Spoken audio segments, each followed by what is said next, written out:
নমস্কার বন্ধুরা, আমি সাথী। আপনারা দেখছেন আমার সাথে গ্রিন ড্রিমস অ্যান্ড সাথীস ব্লগ। আচ্ছা, আমার গলাটা হয়তো একটুখানি অন্যরকম লাগতে পারে, একটু ভারী হয়ে গেছে, সিজন চেঞ্জ হচ্ছে তার জন্য। আমি আজকে কথা বলবো যেটা নিয়ে, সেটা হচ্ছে ডগস বা অ্যান্থেরিয়াম ফ্লাওয়ার, যেটাকে আমরা স্পাইডার ডগও বলে থাকি। তো আমি দেখাচ্ছি আমার কাছে যে ভ্যারাইটিটা রয়েছে। এই যে এরকম লম্বা একটা স্টিক, মানে আমার এটা লম্বাতে প্রজাতির, মানে দুরকম হয়। একটা ছোট হয় যেটাতে খুব বেশি বড় হয় না, মোটামুটি 1 হাত মতো বড় হয় আর গোছা গোছা ফুল আসে। আর এটা হচ্ছে লম্বা ভ্যারাইটি, যেটা এরকম একটা লম্বা স্টিক হয়ে এরকম গুচ্ছকারে ফুল আসবে। অপূর্ব সুন্দর দেখতে, মানে একসঙ্গে অনেকগুলো যদি লাগানো যেত তাহলে হয়তো আরও ভালো লাগতো। এবার আমি প্রথমে এটা অ্যাকচুয়ালি এই বছর আমি প্রথম নিয়েছি, আমার খুব ইচ্ছে ছিল এই ফুলটা করার। তো প্রথম আমি 3টে নিয়েছিলাম, তো 3টেই সুন্দরভাবে মানে রক্ষা পেয়ে বড় হয়ে বেশ ফ্লাওয়ারিং করছে। আমি দেখাবো, আমার কাছে আরেকটা ভ্যারাইটি রয়েছে। তো মানে আর 2টো কালার আছে, ভ্যারাইটি এটাই। তো আমি এবার বলি যে এটাকে ডগস ফ্লাওয়ার কেন বলা হয়। এটাতে এই যে মুখটা দেখছেন, এই মুখটা এরকম খোলা যায়। এই যে এটা এরকম এর খোলা, এবং মানে মোটামুটি একটা কুকুরের মুখ যেমন খুললে যেমন হয়, ওরকম এই ফ্লাওয়ারটা এরকম হয়ে থাকে। এরকম একটা ডগের মুখ যেরকম খুললে আর বন্ধ করলে যেমন হয়, জাস্ট লাইক দ্যাট।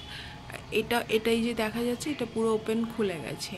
তো এই ফুলটা পলিনেটরকে ভীষণভাবে আকর্ষণ করে এবং পলিনেশন করায়। এই যে মুখগুলো খোলা দেখছেন, এখানে পলিনেটররা আসে এবং এর থেকে ওর পায়ে তার পরাগরেণু লেগে যায় এবং সেটা অন্য জায়গায় বসে পলিনেশন করায়। আচ্ছা, এই ফুলটি কখন লাগাবো? এই ফুলটি লাগাবো মোটামুটি আমরা যে সময় ফুল করে থাকি, সাধারণত অক্টোবর মাসে বা নভেম্বর মাসে। তো ওই সময় আমি গাছটি এনে নার্সারি থেকে, জাস্ট দুটো পাতা ছিল, সেখান থেকে এই গাছটা বেরিয়েছে।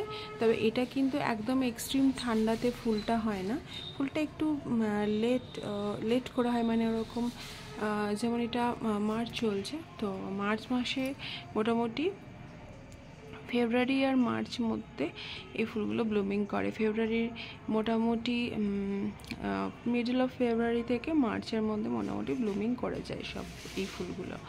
এই ফুলের মাটি খুব ওয়েল ড্রেনেজ হতে হবে, না হলে মাটিতে এই যে মাটিটায় যদি ওয়েল ড্রেনেজ না হয়, তাহলে কিন্তু মাটিটা জল বসে গিয়ে গাছটিকে নষ্ট করে দিতে পারে। যেটা আমি বারে সমস্ত বা মানে যত ভিডিও বানিয়েছি বারেই বলি, মাটি যদি গাছের ভালো না হয় তাহলে কিন্তু আমরা ফুল পাবো না। তো এইটা হচ্ছে আমি একটা মাটির এরকম পিটুনিয়া লাগানোর জন্য এটা আমি নিয়েছিলাম। তো আমার কাছে এটাই ফাঁকা ছিল বলে আমি এটাতে বসিয়ে দিয়েছি। আপনারা চাইলে 6 থেকে 6 ইঞ্চি টবেও করতে পারেন বা 8 ইঞ্চি পটেও করতে পারেন, মানে ছোট হলেও কোনো অসুবিধা নেই। একসাথে আপনারা যেটা করবেন, 3-4টে ভ্যারাইটি, মানে কালার ভ্যারাইটি একই টবে লাগিয়ে দিতে পারেন, তাতে দেখতে আরও বেশি সুন্দর হবে। ওকে, এটা হলো এর গাছ। এই যে এইটার মোটামুটি একবার ফুল এলে মোটামুটি 15 ডেজ অবধি এটা স্টে করে। এর বিভিন্ন রকম কালার হয়, আমি আরেকটা কালার দেখাচ্ছি। এই যে এটা দেখতে পাচ্ছেন, এই যে এটা হচ্ছে কালার, মানে অপূর্ব সুন্দর কালারগুলো হবে। মানে কালারটা মানে হয় না যে একটা ফুলের রেড ইয়েলো এরকম হয়ে গেল, সেরকম নয়। কিন্তু আপনারা একটু লক্ষ্য করুন, ওই কালারটা একটু লাইট শেডেড, পিঙ্ক আর অরেঞ্জের মাঝামাঝি কালার। এটা হচ্ছে ঠিক আমরা বাটারস্কচ আইসক্রিম যেমন খাই, ঠিক সেরকম হচ্ছে এর কালারটা। এটা 2টো ভ্যারাইটিতে হয়, একটা এরকম লম্বা আর একটা ছোট, আমি আগেই বললাম। তো এই যে যেটা করতে হবে, এই ভ্যারাইটিটাতে আপনাকে পিঞ্চিং করতে হবে, মানে যদি 2-3টে পিঞ্চিং করে দেন তাহলে সাইড দিয়ে দেখা যাচ্ছে সাইড দিয়ে 3-4টে করে ডাল ছাড়তে থাকবে। আমি একটা পিঞ্চিং করেছি, একটা জাস্ট পিঞ্চিং না করে কেমন হয় তার জন্য এটাকে ওইটাকে পিঞ্চিং করিনি, পিঙ্কটাকে এটাতে পিঞ্চিং করেছিলাম। তো এরকম নিচে থেকে অসংখ্য ডাল ছাড়তে থাকবে আর এরকম সুন্দর ফুল দিতে থাকবে। এই গাছের পক্ষে খাবার যদি বলেন, খাবার হচ্ছে খুব কম দিলেই হবে, মানে খুব যে ভীষণ পরিমাণে আমাকে খাবার দিতে হবে, কোনো রকম মানে পরিচর্যা খুব বেশি করতে হবে এমন নয়। মোটামুটি আপনাকে 15 দিন অন্তর সর্ষে খোল ভিজিয়ে রেখে দিলেই হবে। যদি গাছ বাড়ছে না দেখছেন সেক্ষেত্রে ডিএপি দানা দিতে পারেন, নাহলে দেওয়ার দরকার নেই। আমি এই ফুলগুলোর মধ্যে সাধারণত রোগ পোকার আক্রমণ দেখিনি, মানে একটা তো কোনো রকম প্রবলেম দেখিনি। যদি প্রবলেম থেকে থাকে তাহলে সাব পাউডার যেরকম হয় 1 লিটার জলে 1 চামচ মিশিয়ে স্প্রে করে দিতে পারেন, এটা করতে পারেন। এটা হলো মোটামুটি এর পরিচর্যা।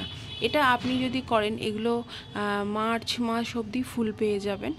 সিনেরেরিয়ার সাথে সাথে এই ধরনের ফুলগুলো সাধারণত থেকে যায়, মানে এই সময়টা যে সময়টা আমরা যাচ্ছি ফেব্রুয়ারি এন্ড আর মার্চের শুরুতে দুটো সপ্তাহ, সেই সপ্তাহটাতে আপনারা এই ফুলগুলোকে পাবেন। এবার আরেকটা কথা বলে দিই যে এই ফুলের বীজ কিভাবে সংগ্রহ করব। এই ফুলগুলো যে শুকিয়ে গেছে, এগুলোকে ভালো করে শুকোতে দিতে হবে। এই শুকিয়ে গেলে এর যে গোড়াটা থাকবে এইখানে এটার বীজ রেডি হয়। আমি এটাকে এখনই ভাঙছি না, এটা ভাঙলে এর বীজটা আমি পাবো না। তো এই যে গোল গোল গোল গোল যে তলাটার হয়ে আছে সেই জায়গাটা থেকে আমি এর বীজটা সংগ্রহ করতে পারবো।